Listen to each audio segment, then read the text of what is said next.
You're listening to LanguageCaster.com's Football Language Podcast.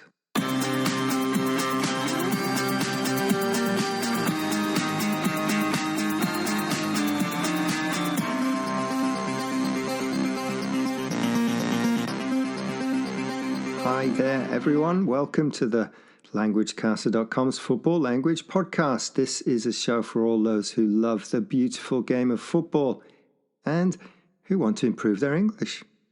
If you're a regular listener, please make sure to give us a like and tell a friend about us. My name's Damon and I'm based in Japan. The Japan team is gearing up, that is getting ready for a clash with Australia next week. Japan and Australia have quite a big rivalry as they are both big teams in the Asian World Cup qualifiers. It should be a great game and it's one I'll definitely be watching. I wonder if Damien, the other half of our team, watched the England versus Greece match, which ended in a surprise 2-1 defeat for the England team. We'll hear from Damien in just a moment, as he will talk about our main football language phrase today, Spursy. I look forward to that. Ακούτε languagecaster.com. Thank you for that message, which was in Greek. We would love to get more messages like this saying you are listening to LanguageCaster.com in different languages. Just record your message, add anything extra, and send it to us at admin@languagecaster.com. Okay, here's Damien with our main piece on football language.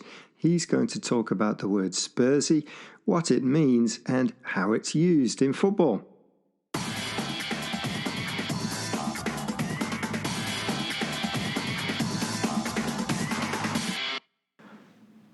Right, I'm going to talk about a football phrase that is fairly well known in England and one that I have been avoiding for a long time, as it is linked to my favourite football team, Tottenham. I didn't really want to do this, but after losing to Brighton last weekend, despite being 2-0 up at half-time, means I really have to mention it. Oh, and Damon made me do this. As you know, Tottenham are also known as Spurs, which is a shortened form of the full name Tottenham Hotspur. The fans sing "Come on you Spurs" at matches, and you might see the acronym COYS if you are with Spurs fans. Yes, this stands for "Come on you Spurs." But other fans have taken this term Spurs and turned it into a form of a joke or an insult, Spursy. In English, sometimes we can add the letter Y to the end of a noun to create an adjective. Cloud, cloudy, dirt, dirty, and so on. And so, by adding a Y to the name of Spurs, a new adjective has been created or coined, Spursy. But what does this mean? Well, Tottenham have a reputation among other football fans as being a bit of a choker, which means that they don't know how to win games. They cannot see out a game. It is almost like they are afraid of winning. They lose a match that they shouldn't lose. For example, against a team that is in a lower league position than them, or they lose a game in which they have been winning, but then they lose or blow the lead. I suppose it suggests that the mentality of the team is not so strong.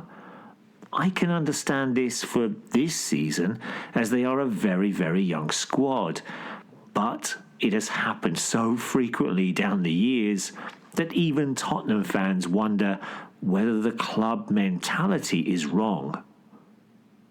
But last season, Tottenham had the second best come-from-behind record in the Premier League. This means that they picked up lots of points despite not scoring first in the game, which suggests that the mentality is not that weak. Opposition fans, especially those from other clubs in London, love using this phrase whenever Spurs blow a lead. And unfortunately, this happened again last week at Brighton. Spurs were winning 2-0 at half-time and should have been further ahead as they looked dominant. But in the second half, the home side scored 3 quick goals and Tottenham never recovered and lost 3-2. They lost despite playing really well in the first half. Never underestimate the true Spursiness of this Tottenham team. This is what the Guardian writer Jonathan Wilson said about the team after the Brighton defeat. Here, he has used the noun form of Spursy, Spursiness. He then went on to highlight some statistics which show how often Tottenham have let a 2-goal lead slip in the Premier League. 10 times, which is 3 times more than the next worst team. Opposition players and fans know about this weakness and try to add more pressure on Tottenham by constantly using the phrase Spursy. It feels that only winning some silverware will help the team lose this term Spursy. Hopefully, it won't be too long before this happens, but I won't hold my breath. Hi, my name's Izzy.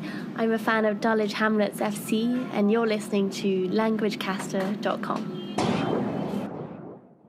Thanks for that message from a Dulwich Hamlet fan, and thanks, Damien, for explaining the term Spursy. I hope it's never used to describe Liverpool. In that piece, Damien talked about lots of other football phrases and language like choke, blow a lead, and come from behind. You can find out lots more by coming along to our football language glossary. There are hundreds of posts explaining the language of football.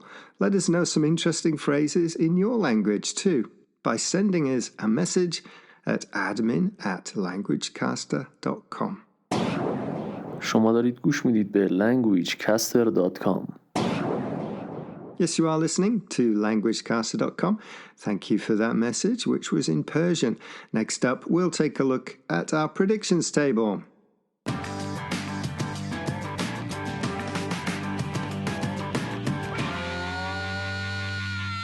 Well, I'm still top with 32 points, followed by Damien on 27 and the combined guests on 23.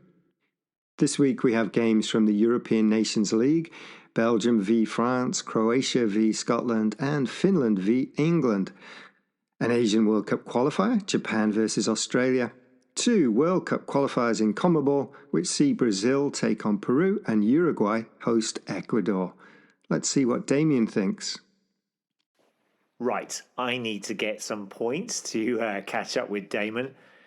So, I'm going for an easy Croatian victory against Scotland.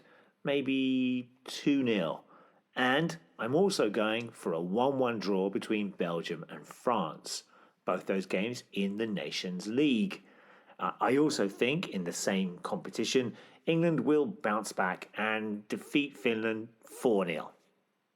Now, for the big Asian World Cup qualifier, I think Japan's home advantage will count against Australia, maybe 2-0 for me. While in the South American qualifiers, that's CONMEBOL, of course, I reckon Brazil will thrash Peru 4-0 and Uruguay and Ecuador will play out a 1-1 draw.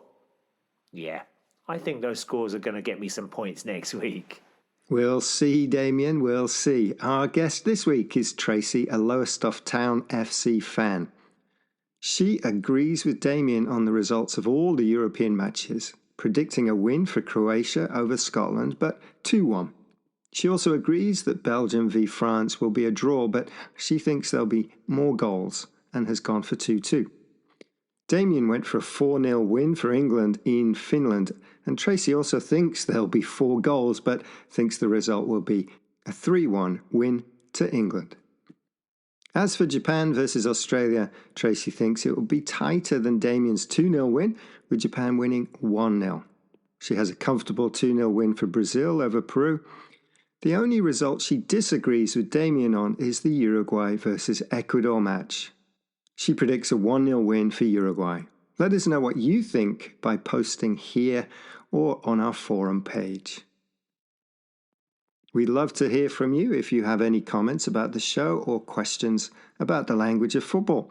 You can get in touch via email at admin@languagecaster.com. You could also leave comments or questions on our football language forum. Come along, take a look and join in the football language conversations.